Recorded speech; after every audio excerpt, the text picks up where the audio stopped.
तो आज हम लोग करेंगे मानचित्र का वर्गीकरण। ठीक है, मानचित्र का वर्गीकरण कहने का तात्पर्य ये है कि मानचित्र को हम कितने भागों में बांट सकते हैं या कितने नजरिए से उसको देख सकते हैं। ठीक है, अर्थ जो है, अर्थ के ऊपर जो जितने भी कल्चरल फिनोमिना है या नेचुरल फिनोमिना है वो अलग अलग रूपों में। ठीक है, कहीं पे हम लोग सिर्फ अर्थ को एज ए नेचर की तरफ देखते हैं, मीन्स वहाँ पे पर्वत पहाड़ मैदान को देखेंगे। ठीक है, और कई बार हम लोग मानचित्र के ऊपर क्या देखेंगे, कल्चरल एलिमेंट्स, जैसे मनुष्य ने जो बस्तियां बनाई हैं, स्कूल बनाए हैं, हॉस्पिटल बनाए, ये सब चीज़ें। ठीक है, तो मानचित्र को देखने का नज़रिया, ठीक है, क्या है, उसके आधार पर हम अलग अलग तरीके से क्लासीफाई करते हैं मानचित्रों को। ठीक है, तो बेसिकली दो तरह से मानचित्र को क्लासीफाई किया जा सकता है या वर्गीकृत किया जा सकता है। नंबर एक है मापनी के आधार पर, या तो हम मापनी के आधार पर मानचित्रों को देख सकते हैं, समझ सकते हैं, और दूसरा आधार है मानचित्रों को वर्गीकरण करने के लिए, वो है विषय वस्तु या ऑब्जेक्टिव या कंटेंट। ठीक है, कि किस ऑब्जेक्टिव के आधार पर हम लोग मानचित्र को देख रहे हैं, कि कंटेंट क्या है, उस आधार पर हम लोग मानचित्र को देख रहे हैं। ठीक है, तो दो बेसिस हैं। तो सबसे पहले हम देखेंगे मापनी के आधार पर मानचित्रों को कितनी तरह से विभाजित किया जा सकता है। ठीक है, अब मापनी भी दो प्रकार की होती है, एक होती है वृहत मापनी या वृहत पैमाना। ठीक है, और दूसरा होता है लघु मापनी या लघु पैमाना। ठीक है, तो वृहत मापनी के आधार पर, वृहत मापनी का मतलब होता है कि जब हम किसी रीजन को विस्तार से उसका अध्ययन कर रहे हैं तो वो वृहत मापनी कहलाती है। ठीक है, जब हम किसी रीजन को विस्तार से, विस्तृत रूप से उसका अध्ययन कर रहे हैं, उसकी ईच एंड एवरीथिंग के बारे में हम जान रहे हैं, उसकी पूरी डिटेल के बारे में जान रहे हैं, तो वो जो मैप बनाए जाते हैं वो वृहत स्तर पर बनाए जाते हैं। जैसे इसमें जो एग्जांपल्स है, नंबर 1 स्थलाकृतिक मानचित्र और दूसरा है भूमिकर मानचित्र। ठीक है, स्थलाकृतिक मानचित्र जो कि इंग्लिश में बोलते हैं इनको हम टोपोग्राफिकल मैप्स। ठीक है, आप ये टोपोग्राफिकल मैप्स बोल लीजिए आप, या टोपोशीट बोल लीजिए। तो टोपोशीट या टोपोग्राफिकल मैप्स ये भारतवर्ष में हमारे यहाँ देहरादून में इसका मुख्यालय है, जहाँ पे टोपोग्राफिकल मैप्स बनाए जाते हैं, और वो है सर्वेक्षण विभाग। भारतवर्ष का सर्वेक्षण विभाग का मुख्यालय भारतवर्ष के उत्तराखंड राज्य में देहरादून नामक स्थान पर स्थित है, जहाँ पे इस तरीके के मानचित्र बनाए जाते हैं, स्थलाकृतिक मानचित्र। और ये जो स्थलाकृतिक मानचित्र है, नाम से क्लियर है, किसी जमीन के किसी टुकड़े को इसमें विस्तृत रूप से दर्शाया गया होता है। ठीक है, तो भारतवर्ष को अलग अलग जोन्स में डिवाइड किया गया है, और उस हर एक जोन के छोटे छोटे शीट्स जो वो तैयार की गई है, जिसको हम बोलते हैं टोपोग्राफिकल शीट्स। तो बेसिकली इन टोपोग्राफिकल शीट से या टोपो शीट से या स्थलाकृतिक मानचित्र से किसी पर्टिकुलर एरिया के स्थल, किसी पर्टिकुलर एरिया की जो ज़मीन है ना, उसके बारे में हम डिटेल में डिस्क्रिप्शन जानते हैं। वहाँ की ऊंचाई है, वहाँ की नेचर है, पर्वतीय क्षेत्र, मैदानी क्षेत्र, ठीक है, वहाँ की नदियाँ, मतलब प्राकृतिक फीचर्स के बारे में हम यहाँ पे डिटेल से जानते हैं। बिल्कुल डिटेल में हम लोग जानेंगे स्थलाकृतिक मानचित्रों से। उसी तरीके के मानचित्र होते हैं भूमिकर मानचित्र, जिसको इंग्लिश में बोला जाता है कैडेस्ट्रल मैप्स। क्या बोला जाता है? Cadastral maps. अब ये जो मैप्स होते हैं, ये हमारी जगह ज़मीन के जो मानचित्र होते हैं, जैसे हमारे घरों में भी हमारी जो जगह ज़मीन होती है, जैसे आप लोग देखते होंगे कि आपके बुजुर्ग या पेरेंट्स के पास ना खतूनी जैसे पड़ी होती है। ठीक है, लैंड की डिस्क्रिप्शन या डिमार्केटेड लैंड का एक मैप बना होता है, जिसको हम खतूनी बोलते हैं, वो तहसीलदार के पास या पंचायत के पास जो वो अवेलेबल रहता है, उसको बोलते हैं कैडेस्ट्रल मैप्स। तो कैडेस्ट्रल मैप्स जो वो हर एक व्यक्ति के पास, हर एक किसान या हर एक मेंबर जो कि घर जिसके नाम पे है, उसके पास वो कॉपी पड़ी होती है। तो वो जो मानचित्र है वो हर एक इंसान के खेत खलिहान की बाउंड्री, ठीक है, उसके घर की बाउंड्री, सब कुछ उसको बताएगा। तो मीन्स आप सोच लीजिए कि एक छोटे से पर्सन या एक व्यक्ति जिसकी ज़मीन बहुत कम है, पूरी दुनिया से कंपेयर करें तो वो तो बहुत ही छोटा सा जमीन का टुकड़ा है, और उसके बारे में भी आप डिटेल से देख रहे हो कि इस खेत की बाउंड्री कहाँ तक है, और इस खेत का हिस्सा इतना किसके नाम पे है और इतना हिस्सा किसके नाम पे है। मतलब छोटी सी जमीन का टुकड़ा भी आप डिटेल में जान रहे हो, जिसको हम खतूनी बोलते हैं। तो वो जो मानचित्र होते हैं वो आपके क्या मानचित्र होते हैं? भूमिकर मानचित्र। तो यहाँ पे भी हम छोटे से एरिया को विस्तृत रूप से देख रहे हैं, उसकी हर एक छोटी छोटी चीज़ के बारे में भी अध्ययन कर रहे हैं, हालांकि वो दुनिया में, विश्व में बहुत ही छोटा सा स्थान है। तो बेसिकली वृहत स्तर पर मापनी जो होती है, या वृहत मापक जिसको हम बोलते हैं, वृहत स्तर पर बने हुए मानचित्र जो होते हैं, वो दुनिया के किसी छोटे से भूभाग के बारे में हमें बताते हैं, और उस भूभाग के बारे में बहुत सारी इंफॉर्मेशन हम गैदर करते हैं। ठीक है, तो ये होते हैं वृहत स्तर पर आधारित मानचित्र। ठीक है जी। तो अब दूसरे होते हैं लघु मापनी के आधार पर मानचित्र। मीन्स यहाँ पे हमने मापनी को लघु किया होता है, मीन्स जमीन को हमने बहुत ज़्यादा रिड्यूस किया होता है। आप जमीन तो देखिए बहुत बड़ी है, पूरी पृथ्वी जो है वो बहुत बड़ी है, इतना बड़ा मानचित्र हम नहीं बना सकते हैं। मान लीजिए हमने पूरे विश्व का मानचित्र बनाना हो तो क्या विश्व के बराबर कागज़ हमारे पास अवेलेबल है? नहीं अवेलेबल है, कागज़ का साइज तो हमारे पास लिमिटेड है। तो पूरे विश्व को हमने वहाँ पे दिखाना है, तो इट मीन्स हमने धरती को बहुत ज़्यादा रिड्यूस करना है, बहुत ज़्यादा छोटा कर देना है, अर्थ को हमने बहुत ज़्यादा छोटा कर देना है, लघु कर देना है। तो लघु का मतलब होता है कि जब हम किसी विस्तृत भूभाग को छोटा करके दिखाते हैं, छोटा करके दिखाते तो वो कौन से मानचित्र होते हैं? लघु मापनी पर आधारित मानचित्र। इनको बोलते हैं स्मॉल स्केल मैप। क्या बोलते हैं? Small scale map. और ये वाले large scale map. Means large scale का मैप का मतलब होता है कि जब हम लैंड को, छोटी सी लैंड को वृहत बड़ा करके दिखाते हैं तो वो वृहत मापक या वृहत मापक पर आधारित मानचित्र हुए।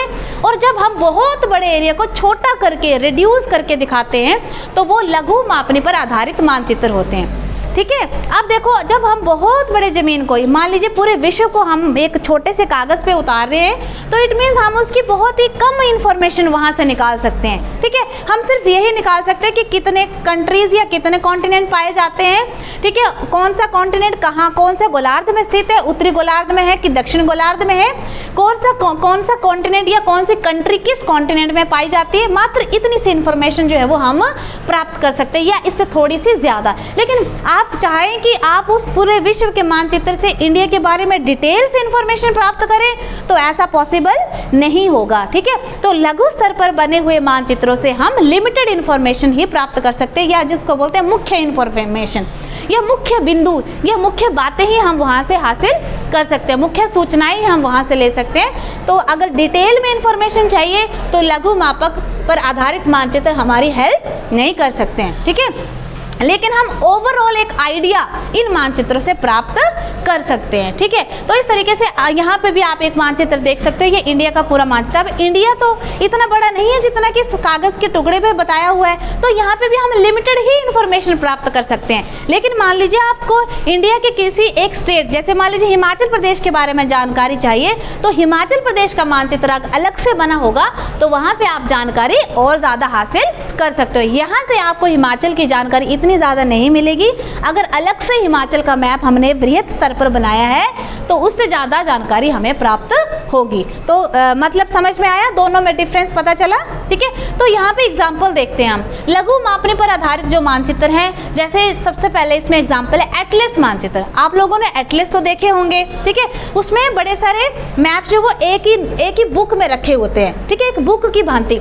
तो उसमें छोटे छोटे रीजन्स को हम लोग अंडरस्टैंड करें, जैसे इंडिया का मानचित्र होगा, छोटे से कागज़ पर पूरा इंडिया बनाया होगा, अलग से नॉर्थ अमेरिका का होगा, साउथ अमेरिका का भी होगा, पूरी कंट्री का। ठीक है, स्टेट वाइज भी होता है, लेकिन वो भी आपके लघु मापनी पर आधारित मानचित्र है। क्योंकि एटलस का साइज देखिए आप, एटलस पे बने कागज़ जो होते हैं वो उसका साइज कितना सा होगा और इंडिया कितना बड़ा है। ठीक है, उसको रिड्यूस करके उसमें दिखाया जा रहा है, तो वो कौन से मानचित्र हुए? लघु मापनी पर आधारित मानचित्र। क्योंकि पेपर का साइज और ज़्यादा हमने इसमें रिड्यूस कर दिया है और एरिया जो ले रहे हैं हम, लैंड जो ले रहे हैं वो बहुत बड़ी ले रहे हैं। ठीक है, तो बहुत बड़े भूभाग को जब हम छोटा करके दिखा रहे हैं तो वो आपके लघु मापक पर आधारित मानचित्र होते हैं। दूसरा मानचित्र जो है वो दीवारी मानचित्र। ये दीवारी मानचित्र भी लघु मापनी पर आधारित मानचित्र होते हैं। आप देखिए पूरा इंडिया इस कागज़ के टुकड़े पे बताया हुआ है, इतना इंडिया है नहीं, इससे बहुत बड़ा है। ठीक है, तो हमने क्या किया, इंडिया की इंपॉर्टेंट इन्फॉर्मेशन को ही यहाँ पे हाईलाइट किया हुआ है। जैसे हमने यहाँ पे उच्च वच्च बताए हुए हैं कि कहाँ पे पहाड़ी एरिया है, कहाँ पे मैदानी क्षेत्र है, कहाँ पे पठारी क्षेत्र है, कहाँ पे आइलैंड्स हैं। तो इंपॉर्टेंट कैरेक्टरिस्टिक्स ही आपको यहाँ से पता चलेगी। लेकिन इंडिया की डिटेल में इंफॉर्मेशन आपको चाहिए तो पर्टिकुलर उस एरिया को आपको बड़ा करके देखना पड़ेगा। ठीक है, समझ गए आप लोग? ठीक है, वृहत मापनी पर आधारित मानचित्र, लघु मापनी पर आधारित मानचित्र, ये इसकी एक कैटेगरी है, एक क्लासिफिकेशन है। दूसरा क्लासिफिकेशन हम कर सकते हैं विषय वस्तु या उद्देश्य पर आधारित मानचित्र, ठीक है। या तो मानचित्र जो है किसी पर्टिकुलर थीम को लेकर हो सकता है या किसी पर्टिकुलर उद्देश्य को लेकर हो सकता है। जैसे फॉर एग्जांपल यहाँ पे दो तरह से इसको हम वर्गीकृत कर सकते हैं। विषय वस्तु पर आधारित मानचित्र को हम दो तरह से देख सकते हैं। एक है प्राकृतिक मानचित्र और दूसरे होते हैं सांस्कृतिक मानचित्र। जब हम प्राकृतिक गुणों को लेकर मानचित्र बना रहे हैं या प्राकृतिक गुणों को देख रहे हैं उस मानचित्र पर, तो वो प्राकृतिक मानचित्र हुए, और जब हम सांस्कृतिक गुणों को देख रहे हैं मानचित्रों पर, वो सांस्कृतिक मानचित्र हुए, ठीक है। जैसे प्राकृतिक गुणों पर कैसे कैसे मानचित्र बन सकते हैं। नंबर 1, खगोलीय मानचित्र। अब खगोलीय मानचित्र भी प्रकृति से संबंधित है, क्योंकि खगोल, अंतरिक्ष, ये सब प्रकृति की ही देन है। तो जब हम खगोलीय पिंडों के बारे में जान रहे हैं, अंतरिक्ष के बारे में जान रहे हैं, सोलर सिस्टम के बारे में जान रहे हैं, तो वो कौन सा मानचित्र होगा? प्राकृतिक मानचित्र। यहाँ पे हमारा उद्देश्य क्या है? खगोलीय पिंडों के बारे में जानना, अंतरिक्ष के बारे में जानना, ये हमारा उद्देश्य रहेगा। और दूसरा जो है वो उच्चावच मानचित्र भी होते हैं। जैसे अगर आप यहाँ पीछे नजर मारेंगे, वहाँ पे इंडिया का मैप है। इंडिया के मानचित्र के ऊपर भी डिफरेंट कलर से इंडिया के डिफरेंट उच्चावच को दर्शाया गया है। जैसे ब्राउन कलर हाईएस्ट एरियाज को प्रेजेंट करता है, उससे low lying areas dark green है, उससे नीचे low lying areas light green colour के हैं। तो इस तरीके से कलर के माध्यम से हमने क्या बताया है? उच्चावच। इसी तरीके से शेड के माध्यम से भी हम किसी भी जगह के उच्चावच को दर्शा सकते हैं। उच्चावच होता है एलिवेशंस, ठीक है। डिफरेंट एलिवेशन के एरियाज को जब हम दिखाते हैं तो वो उच्चावच मानचित्र होता है, ठीक है। देन नेक्स्ट कैटेगरी है भूगर्भिक। जब हम अर्थ के अंदर वाले पार्ट को हम दर्शा रहे हैं, अर्थ के आंतरिक संरचना के बारे में हम उसको दर्शा रहे हैं, तो इस तरीके के जो मानचित्र होते हैं वो भूगर्भिक मानचित्र होते हैं, ठीक है। इसी तरीके से जलवायु मानचित्र, जब अर्थ के ऊपर हम डिफरेंट एरियाज को बता रहे हैं और उन एरियाज के हम जलवायु को हाईलाइट कर रहे हैं, तो वो एरियाज कौन से, वो मैप्स कौन से मैप कहलाए जाएंगे? जलवायु मानचित्र कहलाए जाएंगे। मीन्स हम एक एक थीम को लेकर, एक एक टॉपिक को लेकर जो वो मानचित्र बना रहे हैं, ठीक है। देन उसी तरीके से प्रकृति में और क्या आ सकता है? वनस्पति। जब हम वनस्पति को लेकर मानचित्र बना रहे हैं कि विश्व के विभिन्न भागों में किस तरीके की वनस्पति पाई जाती है, कहाँ पे घास के मैदान पाए जाते हैं, कहाँ पे ऊंचे ऊंचे पेड़ पौधे पाए जाते हैं, ठीक है, कहाँ पे जो है वो क्या बोलते हैं सदाबहार वन पाए जाते हैं, कहाँ पे उष्णकटिबंधीय वन पाए जाते हैं। तो हम मीन्स बेसिकली हमारा उद्देश्य क्या है? वेजिटेशन को धरातल पर दिखाना। तो इस तरीके का अगर हमने मानचित्र बनाया तो वो वनस्पति मानचित्र होगा। इसी तरीके से मिट्टी को दर्शा रहे हैं तो मिट्टी मानचित्र होगा। इसी तरीके से समुद्रों को दर्शा रहे हैं तो समुद्री मानचित्र होगा। इसी तरीके से और भी बहुत सारे प्राकृतिक तत्वों को लेकर हम लोग मानचित्र बना सकते हैं। तो वो पर्टिकुलर थीम बेस्ड है, किसी टॉपिक को लेकर वो मानचित्र जो है वो बनाए गए हैं। क्लियर हुआ? दूसरा जो है सांस्कृतिक मानचित्र। सांस्कृतिक मानचित्र नाम से क्लियर है, जब हम किसी संस्कृति का उल्लेख कर रहे हैं, किसी मानचित्र पर किसी भूभाग की संस्कृति को दर्शा रहे हैं, तो ऐसे जो मानचित्र कहलाएंगे वो कौन से मानचित्र कहलाए जाएंगे? सांस्कृतिक मानचित्र कहलाए जाएंगे। जैसे कि जनसंख्या मानचित्र। जनसंख्या मानचित्र हम ऐसा मैप बनाएं जहाँ पे हम फॉर एग्जाम्पल जैसे इंडिया को ही ले लें, इंडिया के डिफरेंट स्टेट्स में हम बता सकते हैं कि कहाँ पे पॉपुलेशन ज़्यादा है, कहाँ पे कम है, कहाँ पे बहुत कम है। तो इस तरीके से डिफरेंट कलर्स का हम इस्तेमाल कर सकते हैं, डिफरेंट सिंबल्स का इस्तेमाल हम इसमें कर सकते हैं, डिफरेंट शेड का इस्तेमाल करके हम पॉपुलेशन को दर्शा सकते हैं। तो इंडिया के अलावा हिमाचल, पर्टिकुलर किसी स्टेट या पूरे विश्व की पॉपुलेशन भी आप दर्शा सकते हैं। तो ये जनसंख्या मानचित्र हुआ। इसी तरीके से प्रजाति मानचित्र।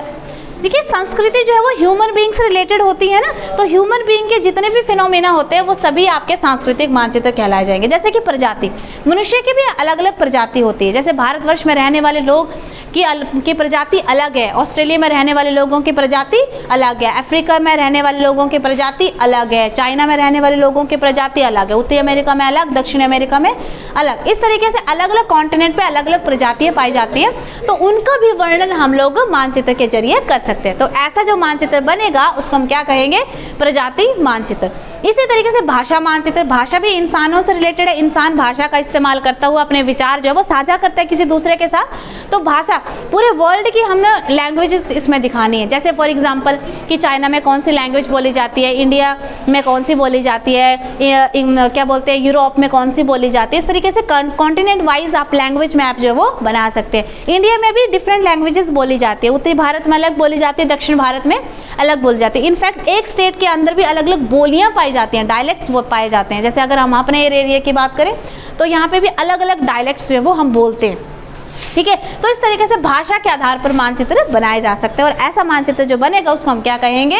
भाषा मानचित्र कहेंगे। उसी तरीके से धर्म का भी मानचित्र बनाया जा सकता है। पूरे विश्व में अलग अलग तरह के धर्म जो है अपनाने वाले लोग हैं, तो अलग अलग धर्मों का मानचित्र भी बनाया जा सकता है। अर्थव्यवस्था, हर जगह की अर्थव्यवस्था जो है वो अलग अलग, हर कंट्री के अलग है, हर कॉन्टिनेंट के अलग है, हर एरिया के अलग है, हर रीजन के अलग है। तो उस हिसाब से हम लोग मानचित्र बनाएं तो अर्थव्यवस्था का मानचित्र जो है वो बन सकता है। उसी तरीके से यातायात मानचित्र, राजनैतिक मानचित्र और ऐतिहासिक मानचित्र जो है वो हम बना सकते हैं। ठीक है, तो अलग अलग विषय, वस्तु और उद्देश्य के आधार पर हमने देखा 2 तरह के मानचित्र होते हैं, प्राकृतिक और सांस्कृतिक, इनकी डिफरेंट कैटेगरीज होती है। तो I hope this video is very much clear to all of you. आप लोग समझ गए होंगे कि मानचित्र को हम किस किस रूप में वर्गीकृत कर सकते हैं, उनके अलग अलग टाइप्स कौन से हैं। तो समझ गए? Thank you so much.